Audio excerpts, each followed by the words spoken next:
just been walking up the hill. So it is the shortest night of the year. Sorry if the traffic's a bit loud. It is the shortest night of the year, the longest day of the year. And we're just walking up to the top of Richmond Hill. It's a beautiful sight looking out across the River Thames. And I'm going to get a pint from the Roebuck, which is just on like where you sit and look at the view. Whew, sorry, it's a bit of a trek up the hill. Yes, I'm going to get a pint in the Roebuck and I'm going to sit and watch the sun go down. Pretty nice. Happy solstice, chaps.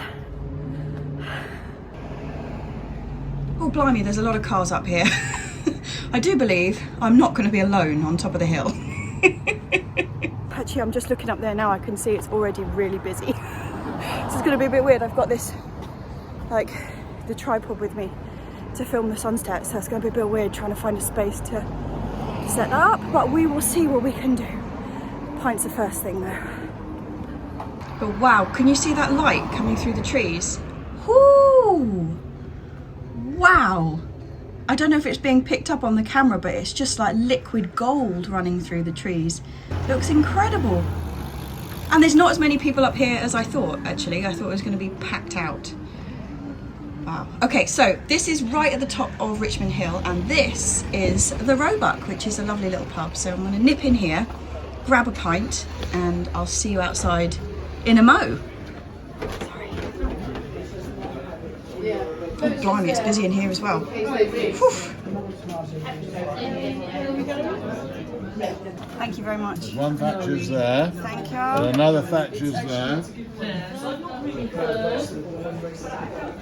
So although the Roebuck doesn't actually have a garden, they are quite happy to give you a plastic glass and you can come out here onto the terrace at the top of the hill, which is gorgeous. So that's the Thames just down there.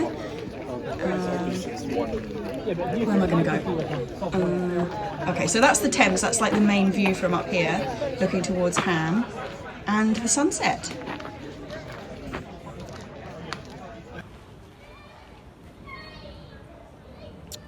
The light's amazing up here. I'm just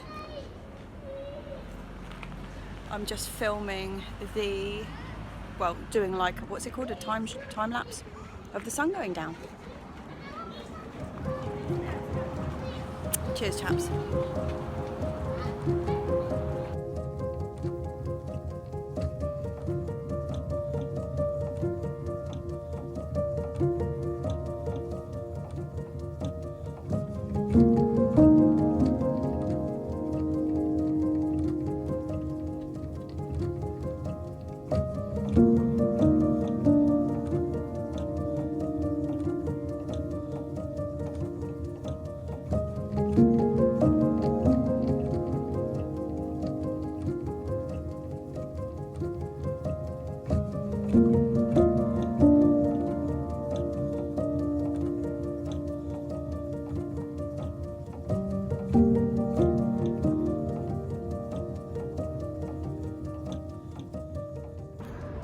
And that was the longest day. Right, I'm gonna head off home. I will see you tomorrow at the allotment. I would cheers you, but I finished my drink, so yeah, I'm off.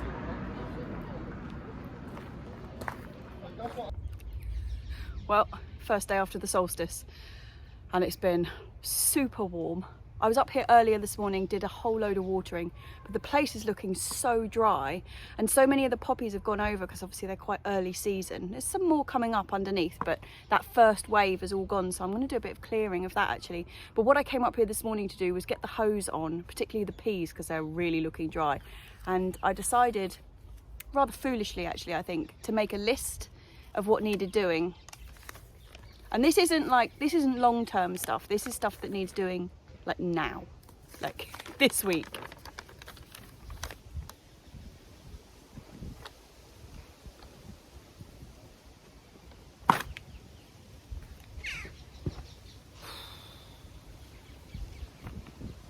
Yes, I'm feeling a bit overwhelmed. This evening though, what I've come up is now about, what time is it, like 4:30, just because it was so hot up here earlier.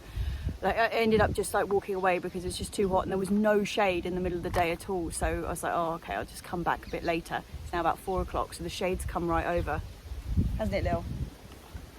And it's not going to be an incredibly hot day tomorrow. It's going to be sunny, but it's only going to be about 22, 23, and there's going to be rain in the middle of the day. So my plan is to get some things out this afternoon while it's not too hot, while it's a bit shady. I can give everything a really massive water and hope that tomorrow's not too vicious. That's my plan. Hey, Lily. Hey, Lily.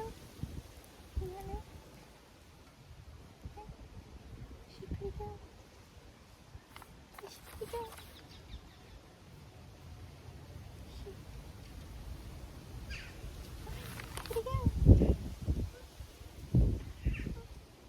Beans, beans, beans. This is what I'm focusing on because they've been in there a while. They're starting to get tangled up, so I'm going to try and get them out today.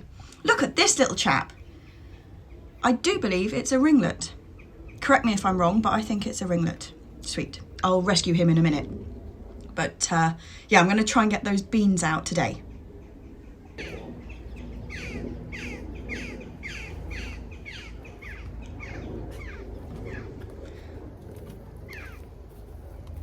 So these were the ones with, oh, we've got a helicopter, sorry if the noise is a bit pants, but these were the ones that had really good germination. You can see like most of them are up. It's the other tray that wasn't so good that had the runner beans in, but these ones are the French beans. So these are going to be going in the arches on the side. Oh, just remembered that's where all the bindweed is, isn't it? Oh, this stuff is such a pain. Like, it just climbs up and tangles, and then it's a real problem with the beans because obviously they both grow and then you can't pull one off if it starts tangling around. But something I would say is I dug loads of the root out of the bottom of these boxes where I'm actually going to be planting the beans. And although we've got a lot of this top growth, it is actually just like growing over from next door and managing to keep the roots out from our side. So fingers crossed I can carry on doing that, because once the roots get in, it is such a pain. And every time you dig it up, you could leave a tiny bit of root in there, you know, and then it's just back. And at the moment, it's just fighting fires really from next door. And it happens so quickly. Like just 2 weeks ago, there was just a couple of bits that just kind of got up onto the fence. And now it's all through everything. Do you know what? I've just realised, I've just been talking about how lovely and shady it is up here and out of the heat. And the only bit of the allotment that's in the sunshine and still blooming hot is where I'm planting the beans. So I don't know what I'm doing. I'm going to stop with the beans. They're going to go out on Friday morning because... They're going to go out on Friday morning because it's going to be much cooler after tomorrow. So I'm going to abandon the beans just for the moment. And I think, well, actually, I'm just going to transfer on to different beans because it is time for the field beans to come out. I mean, it was time for the field beans to come out a long time ago, but I was just waiting to see if any of them would produce any actual beans, and they have. So I'm going to strip off any beans that I can find and then just rip the rest of them out to get them in the compost heap. And then I've got the beds free, ready for the chard and the beetroot. One of the beds that's got the field beans in is going to have the pattypans in there, so I really want to get them out tomorrow. So I'm going to clear that now.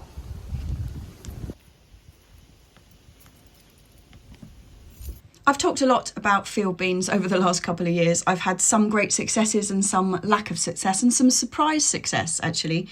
So we grow field beans as a green manure over here generally. They are nitrogen fixers for the soil, so you plant the seeds direct in the soil quite densely, and then when they've got lots of lovely lush top growth, but before they've started flowering, you chop them off. Traditionally, you are supposed to kind of dig in that top growth back into the soil, but because we don't do a lot of digging, I tend to just chop them off at the roots, so leaving the roots in under the ground, and then lay all that lovely lush soft growth on top like a big fat green mulch, and then put compost or manure or whatever over the top of that, and then plant straight through that, whatever you're planting into the bed.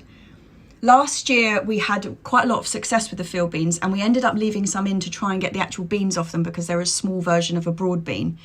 But we didn't have a great deal of success with that. They didn't make any beans last year, but what they were was an incredible nursery for ladybirds. They were just smothered in ladybird larvae, and they really helped us out for the rest of the year with our aphid problem. So we did the same again this year, and I left a little bit at one end to see if we could actually get some beans, and we have. So because they're nitrogen fixers, they're really fantastic to grow in a bed over winter that you're planning to put brassicas in the spring. Any crop that likes a lot of nitrogen, but for me, I was using them as a pre-brassica crop. But I learned quite a valuable lesson last year. I had one bed that was free, so I planted them at sort of the correct time, which was sort of mid-October. They were brilliant and they took off fantastically. They grew really well. The other two beds I still had things in, and so I left it a bit later to get the field beans actually planted into them, and I had a double whammy of lack of success. Firstly, the first lot I didn't even have to cover. They just all came up. They germinated really, really quickly because the weather was still quite warm. The second two beds, by the time I'd planted them, it was just that bit colder. They took a long time to come up. And the other thing was that in October, there was still plenty of food around for rodents, for mice and squirrels, etc. By the time November rolled around, and there wasn't a lot of other food around, and so the mice and the squigs just ate them all basically. So I had, from sowing 2 whole beds, which was about 50 seeds, I ended up with about 12 plants, which wasn't great. So next year I've got to get them in early. Even if I'm planting them around other things, I'll get them in those beds early.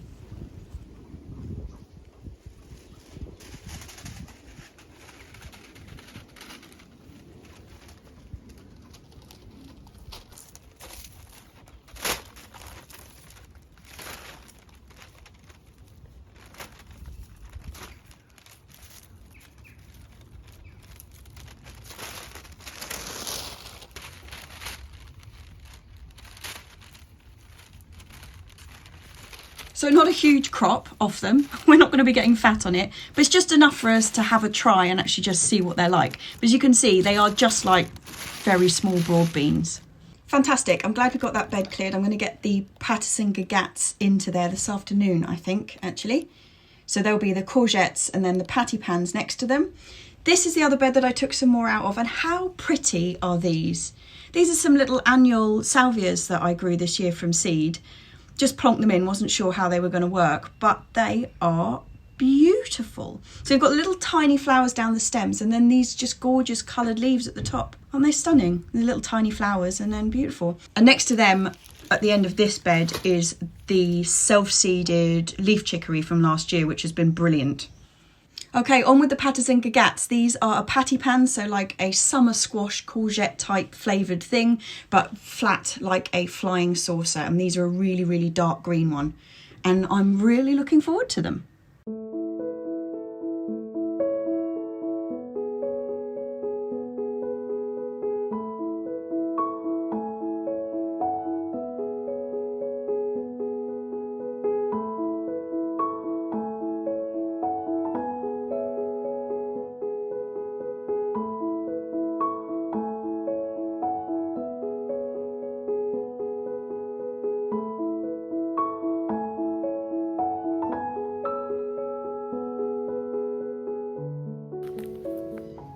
Just remembered I actually had one stripy courgette left over from when I planted the other ones out. Somehow I missed it in the greenhouse, so I'm going to get that one in there too. Nice even, you know, 6 in one, 4 in the other.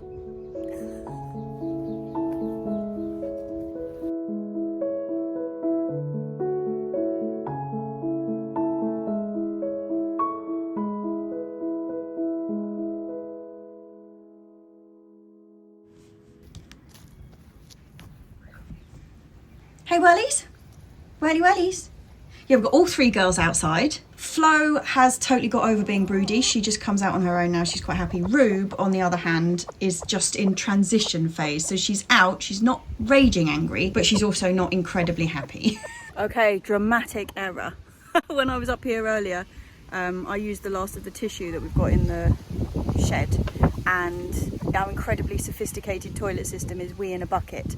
And without any tissue, it's not good. And now I need a wee, so that means I'm gonna have to call it a day here and stroll home and have a wee, and then be back here tomorrow morning. So not too bad. Pick those little pick the little field beans. don't really know how to dry them. Obviously, when we normally dry beans, we leave them on the plants to dry out, like the Borlottis and the Greek gigantes. We just let them go papery on the plant, but obviously I didn't want to leave those ones in there. And also, the broad bean like casing is so fleshy. I don't know whether it would have dried on there even if I had left them. Anyway, I wasn't going to do that, so I'm going to take them home and have a bit of an investigate on how to dry them at home. I don't know whether you can put them in the dryer. Not sure. Anyway, we is needed. So I'm going to put the girlies away and pack up, say goodbye to Lil, who's taken over my comfy seat. And I'll see you in the morning.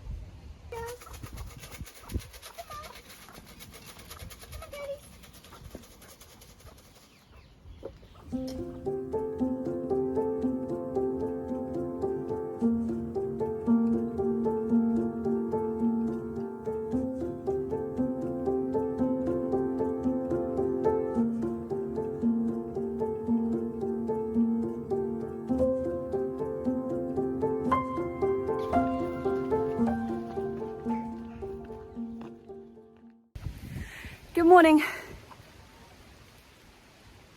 Oh, pants. I've just walked up here in absolutely beautiful sunshine and now it's chucking it down. Ah! Let me just get in the shed.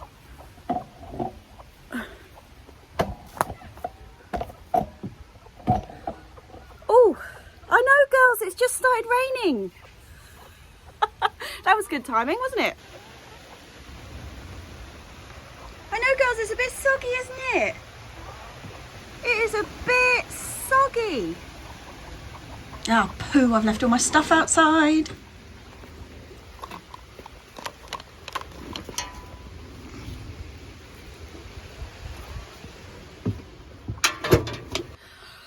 Okay, well, I've been holding off planting stuff out because it's been so hot. So at least this is pretty good weather for planting things out, as long as the slugs don't love it. It's always a problem, that, isn't it? Okay, so I'm going to be planting out chard and beetroot and beans today.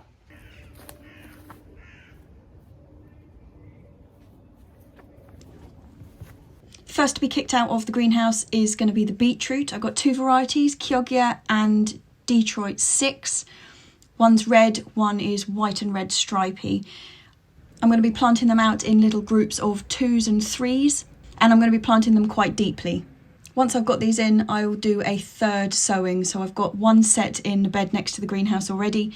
This is sowing number 2, and I will get a third lot in once I've got these in the ground, which should give us a really nice even spread of beetroot to harvest.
first of the chard varieties are going in up here. I'm just going to put a double row of rhubarb chard in this end.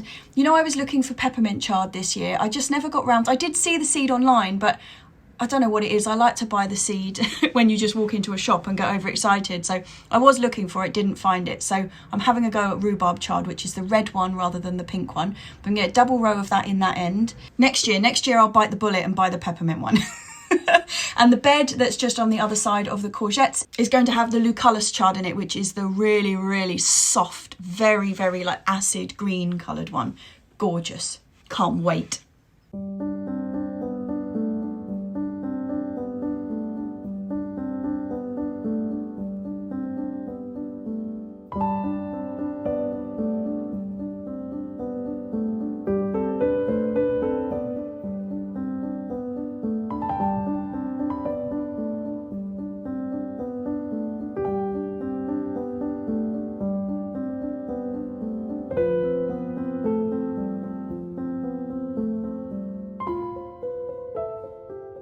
Sorry if it's windy, but the next place that I want to plant is a bit more chard actually. Do you think I've got enough chard? I've got a terrible feeling it's going to meet the same fate as the parsley, which is death by cat. Oh, it's windy. God, I think it's going to rain again in a minute. Pants. But yeah, so Lily has taken to sunbathing on this bed, which is where I took the garlic out of last week. Are you going to kill these ones too, Lil? Are you? Yeah, so she rolled all over those small parsley seedlings that I planted out a couple of weeks ago. There's not a great deal of them left, I have to say. But fingers crossed she isn't going to lie all over these. Although... No, don't squash. They're not even out the pot yet. So carrying on with our magical mystery tour of chard varieties, this is Bieta, which does just mean chard, but it's more like a perpetual spinach, which is also a chard. But it's a very skinny stem, so often chard has got those massive fat stems, particularly something like Ford Hook Giant, which has just got vast, white, beautiful, big fat stems. This one's got very, very skinny, completely green stems and then quite a meaty leaf on top. So that's what this one is, and it is going between the first sowing of peas and the sorrel.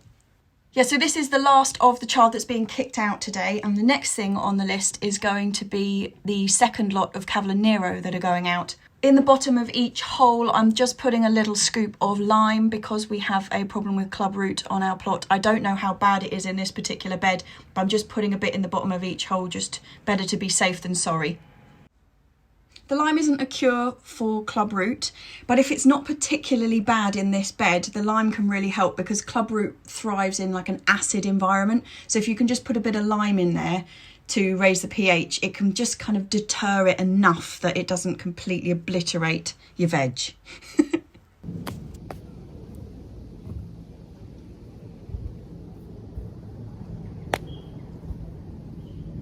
Things are looking really good. I feel like I'm on it today. It's like, I can feel it in my bones. It's proper action stations. It's a good feeling. Okay, let's go and get some beans in along that side. We have got purple beans. These are French beans. Purple beans, green ones. The purple ones are called Violetta, original name. The green ones are called Cobra. They were so good last year. And then we have got Necker Gold, which is the yellow one. So those three are going to go across the back there. I might even get the Tromboccinos out. What do you think? Tromboccino time? Let's see how we go with the French beans first. Sorry, there's an aeroplane going over, but you know.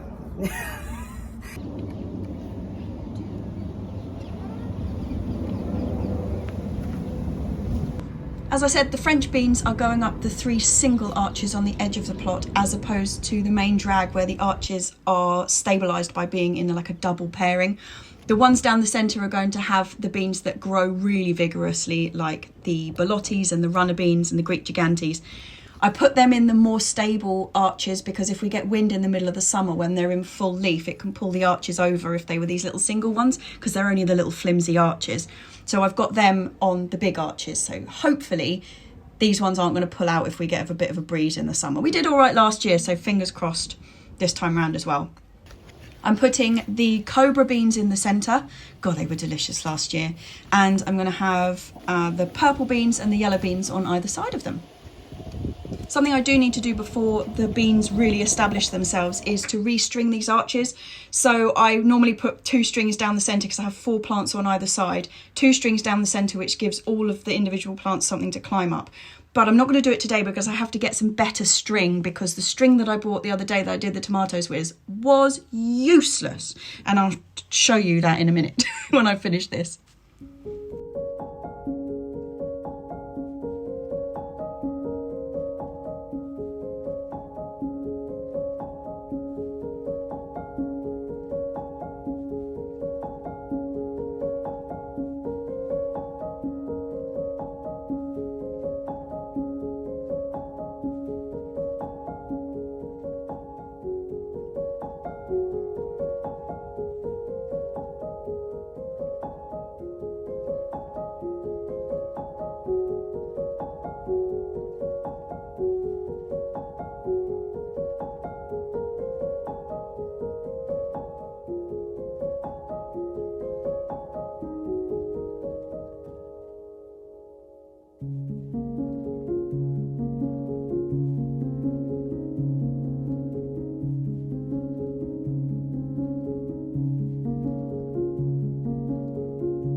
Okay, that's the French beans in. I'm going to go down the double arches now. I've got the Borlotti beans to put in, but have a look at this. This is a runner bean from last year, and it's come back. There's a duck on the pole, ignore him. But yeah, it's actually come back, which is quite amazing. Some runner beans, particularly the scarlet ones, I think can be perennial. I've never had one do that before, but there we go. And this is the parsley that Lily has, ignore the weeds, that Lily has been rolling all over. A couple of them have taken quite well, but most of the ones in the centre that were about that sort of size, she just rolled into non-existence, so that's a shame. But how cool is that? A bean that's come back. I'm going Borlottis, they're going in the centre arch. Beautiful.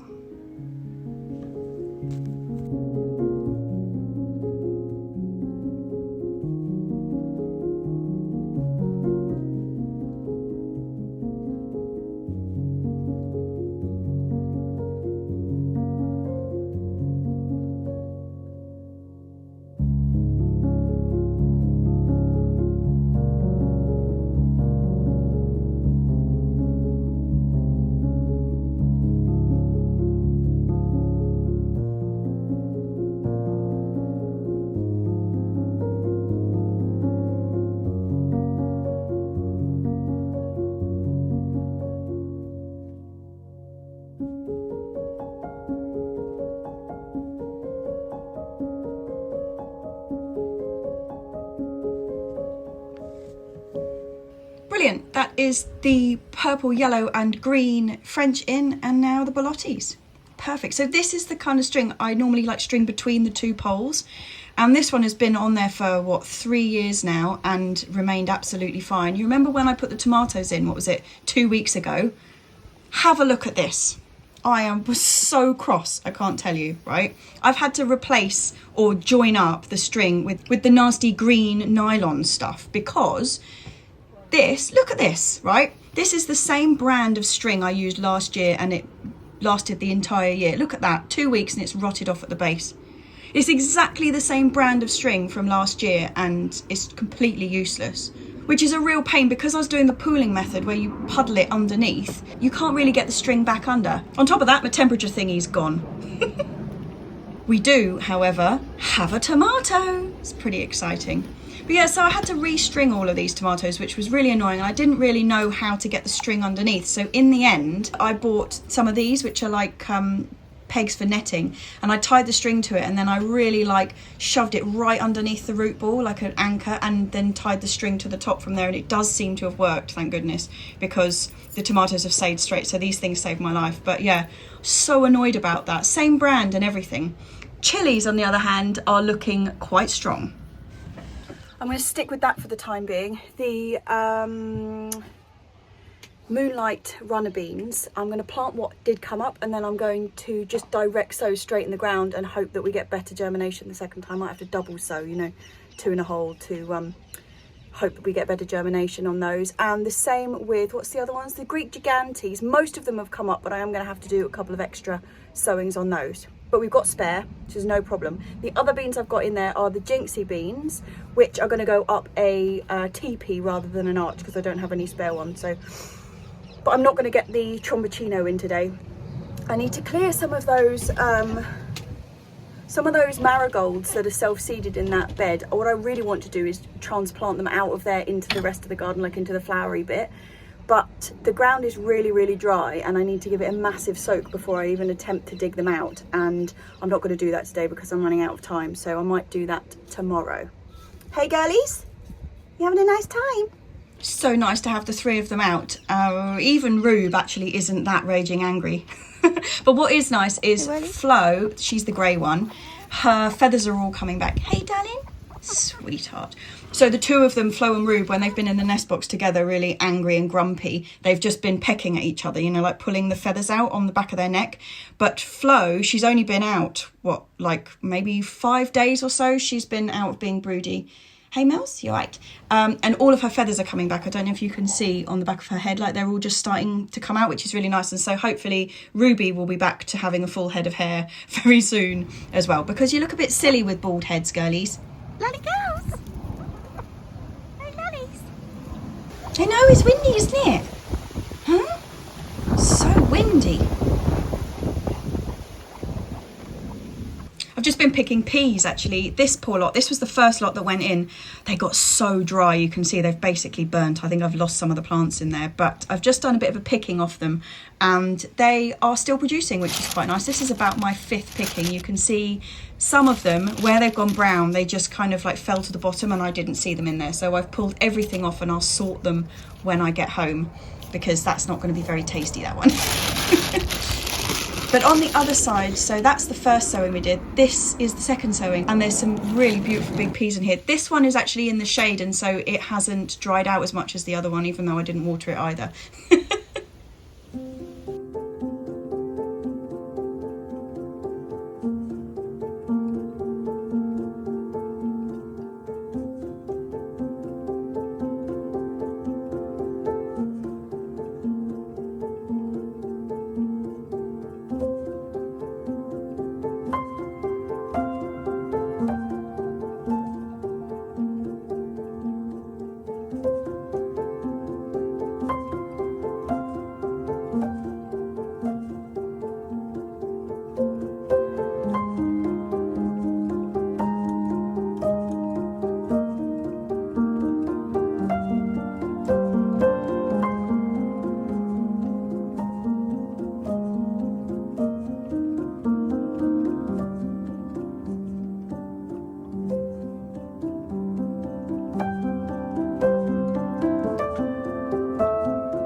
These plants are coming to an end really. They're a bit black flyy and a bit sad, but they do still have some beans coming on them, so I won't whip them out just yet.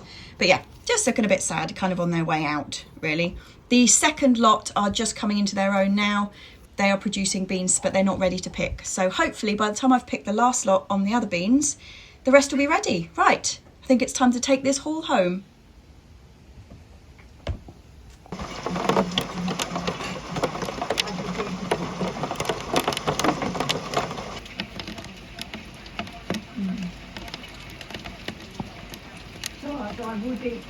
Right, mammoth broad bean processing facility we've got going on here. We've got so many broad beans. But I wanted to say, so I don't know if you remember last year, I did a video on like broad beans on toast.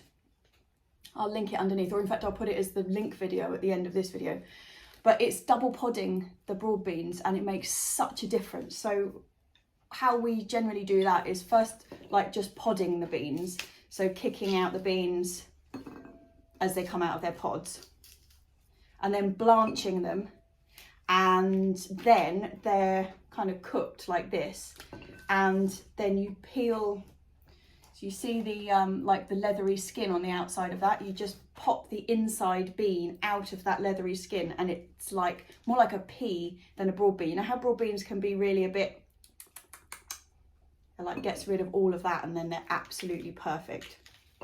We've got a bit of a mix here actually of quite old beans because I left some of them on there and some younger beans. So like these guys are really young and fresh. You see that we've got that little stripe at the end there is still really bright green. That's a really young bean. But some of these, although these have been cooked, where they've got the little stripe is black, this is like, this is going to be a tougher bean.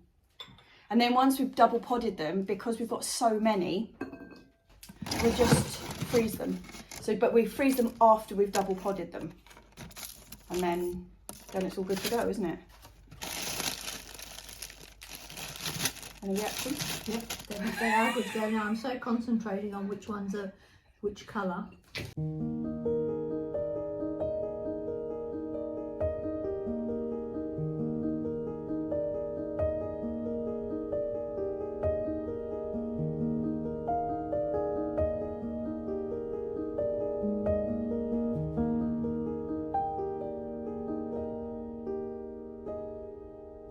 Actually, while we're doing this, I can show you the difference between the field beans and the broad beans.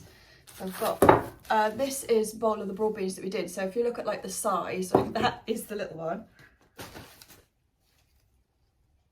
Like there's quite a big size difference between them. And also the beans inside, as you would imagine, are really different size. So these are the broad beans and these are the field beans. So it's quite a big size difference there. Like, so I'm not quite sure what I'm going to do with them yet. I think I'm just going to put them in the dryer and see how we go. Now they're out of their pods, they might dry quite nicely. We're going to have broad bean risotto for dinner this evening. So we're just going to sit here and carry on shelling beans and then it's dinner time. I'll do the cheersing now because this is basically the end of the week. And this time next week, when I see you next Tuesday, Mum will have a new hip. She got quite a lot done this week at last. We had quite a successful week last week, and then this week obviously writing that list gave me a bit of a scare.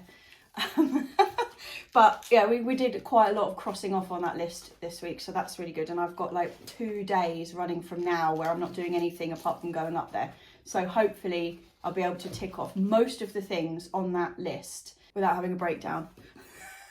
And yeah, and now we're past the summer solstice. There's lots of other stuff which starts being able to be planted out. So in a couple of weeks' time, I'll have a go starting off some kind of oriental greens, you know, pak choi and mizuma and all those kind of things that like it to be on the tail end of the year.